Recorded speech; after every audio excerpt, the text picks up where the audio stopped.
This is not financial advice. I'm not a financial advisor. Blah, blah, blah. You get the deal. All right. So today's video, I'm going to talk about low resistance liquidity. Okay. And before we get started, I just want to say that sale for Save 90 did end on Apex. Hopefully you got a count or so.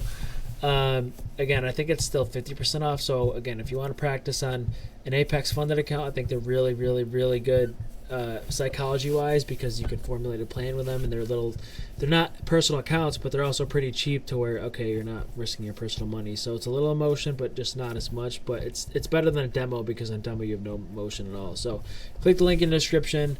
I think it's use code SAVE50 and you can get 50% off. So yeah, all right. Well, today's video I'm going over low resistance liquidity. Okay, and I love low resistance liquidity. Basically, what it is, it's when price makes a bunch of like consecutive highs in the form of like a algorithmic trend line.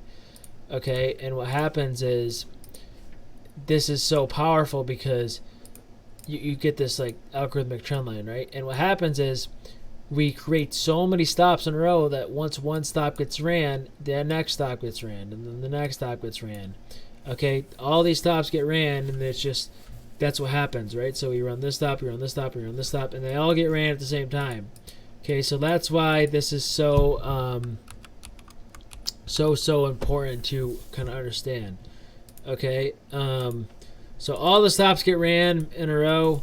Okay, and that's what low resistance liquidity is. So for example, like a live example right now would be, okay, I'd maybe consider this low resistance liquidity. Why? Well, you see a low here,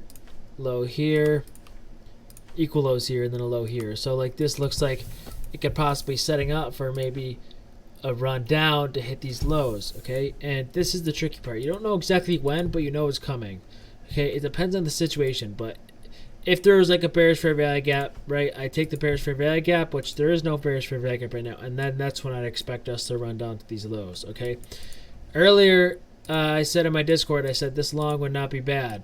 Okay, and what happened is I ended up getting out of break even. Okay, I got out of break even, and this, I just took this on demo because obviously with FOMC tomorrow and news tomorrow, it's not, this is like not smart to play anything. But what happened is I got out of break even, and why did I get out of break even? It's because I saw this algorithmic trend line kind of forming, and I was like, well, if I'm going long, this is probably going to end up breaking, you know? So like I ended up getting out because I thought it was just going to break, and I got out way before it did break. So like I got out for much less of a loss, you know? So it's very important to understand that if you ever see like this forming while you're in trade, just anticipate it might end up breaking, and you might want to get out a little early. So like it also kind of tells me in the chase, right? If I'm bearish here and I see a fair value gap right here, and maybe the first time we come to it, it's like, okay, I don't see this trend line here. Maybe the first time it's like, yeah, I don't like it. Then I come to it a second time, and the second time I'm like, well, I'm starting to see this trend line here. Looks like we're going to break it. So then maybe I might enter the fair value gap the second time. Okay, same thing with like this. This looks like an algorithmic trend line, right? It's the same thing. 1, 2, 3, 4, 5, 6, 7. There's a lot of touches, and these are just designed to break and run stops, right?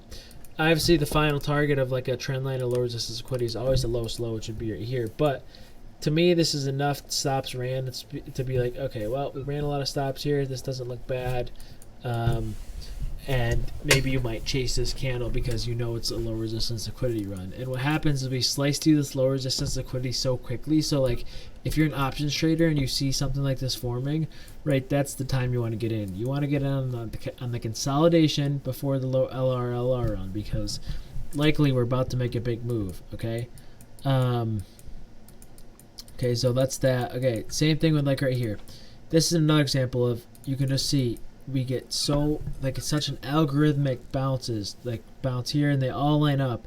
What happens is we end up breaking them, and in this example we don't break every single low, but we break this low, this low, this low, and we just slice through it. See how fast we move through it, right? So that's when you really want to be like, okay, this looks a little too perfect, there's no pullbacks, there's an algorithmic trend line forming, right? This is where we possibly might knife down below.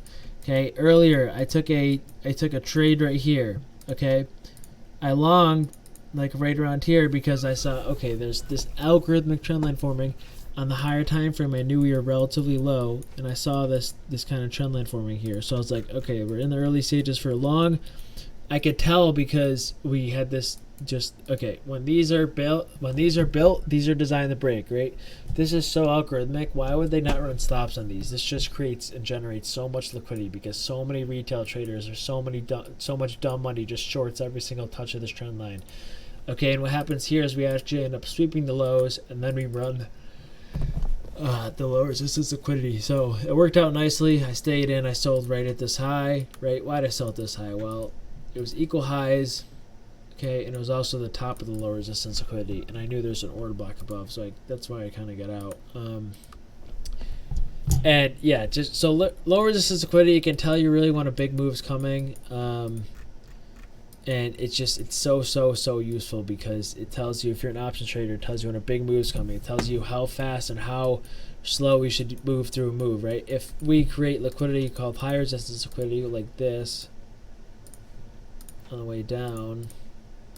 Okay, let's say we do something like this and go up and then go down, right? This is all high resistance. We might not break through this as easily, you know, because there's not the next low's down here. We already took this low, so it's just going to be harder for us to take that versus low resistance liquidity. You take stop after stop after stop and you just keep knifing through them. So that's why I love it. Okay, another example, like something like this. Okay, this is like a live example playing out right now, right? I think we're gonna break this for FOMC possibly, right? I see this is just such an algorithmic trend line, and this also shows you can't just long because this is forming. Like if I took a long here, you'd have gotten wrecked, right? You have to wait for an entry, you have to wait for a long entry, and then this is your really target, and your expectation is you're expecting us to slice through all three highs, right? That's your expectation, because if you run this, you run stops. If you run this, we run stops. If you run this, we run stops. So that's kind of what I look for in low resistance liquidity. And sometimes another thing is if I see us kind of building up a really algorithmic trend line and I start to see us go below it, like for example, this wasn't really that clean this morning. For example, something like this maybe. This is just pretty algorithmic. If I see something like this and I'm in a long, or I see this, like let's say we're in replay mode. Let's say we have a possible long entry here. Would I take this with this low resistance liquidity below? Probably not, because I would expect that low resistance liquidity to get ran because it's such a huge liquidity pool. So it's also like my equal highs and equal lows rule. If I see a lot of equal highs or equal lows, I will typically long. Same thing with low resistance liquidity. If I see we're kind of keep testing this trend line, but I see a long set up here, typically I won't take it. Unless I'm really confident we're going up in this buy set above, but most of the time I just won't take it. So yeah, that's a little video on low resistance liquidity, right? The live example right now is we have this low, these equal lows and this low, so this is pretty low resistant because if we run this low, right, the chances we run this low and this low are pretty great. So again, that's a little video on low resistance liquidity. Again, I use it all the time in my live stream in Discord, and that's one of the things I use the most. So hope you guys enjoyed this video. Let me know if you have any questions. And by the way, I will be closing my premium again, probably in a few days by this weekend. So make sure you join before I do. So other than that, hope you guys enjoyed. Peace out.